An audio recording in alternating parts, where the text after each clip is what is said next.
Okay, now we will continue with the lesson.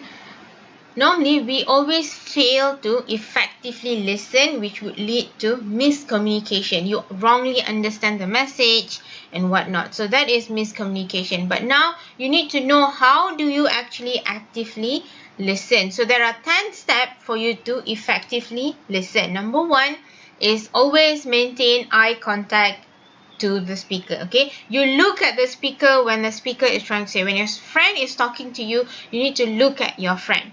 Okay, that's number 1. Number 2, you need to focus on the message. You need to try to understand the message by focusing on the message. What is the content? What is the speaker trying to say?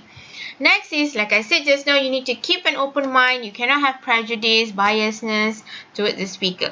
Okay, keep an open mind, listen, and focus only on the message. Next, as the speaker is trying to send the message or speak to you, you need to also try to picture the message. Why? It helps you to better understand what the speaker is trying to say. Next is always remember to not be too rude to interrupt. Okay, do not interrupt or impose. Okay, but wait for the speaker to pause, then ask for clarification. So do not impose here means you don't put in your own thoughts. Okay, try to understand what the person is trying to send the message, understand the message, and then give appropriate response. Do not impose on your own interpretation. Do not impose on your own feeling. Okay. Next is, if you do not understand a certain part of the message, make sure you ask questions so that you are able to understand the message. Next, always give feedback.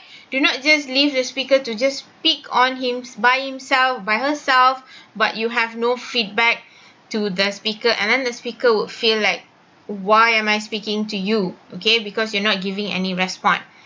Next is you pay attention to non-verbal cues. Non-verbal cues is very important because you would know how the speaker is feeling. For example, if your friend is very distraught, very worried, you can see through the facial expression, through the way the person is standing or sitting, or the gestures and whatnot. So pay attention to all these cues.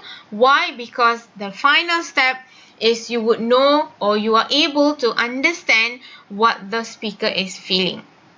Okay, so you need to also try to empathize, especially if your friend or the speaker is trying to ask you for advice or share with you his feeling or her feeling, then you need to empathize. So this is where you also need to look for non-verbal cues. So if you see all of this works together, it works parallel. So all the 10 steps, if you apply all the 10 steps, you will be able to effectively listen and avoid miscommunication.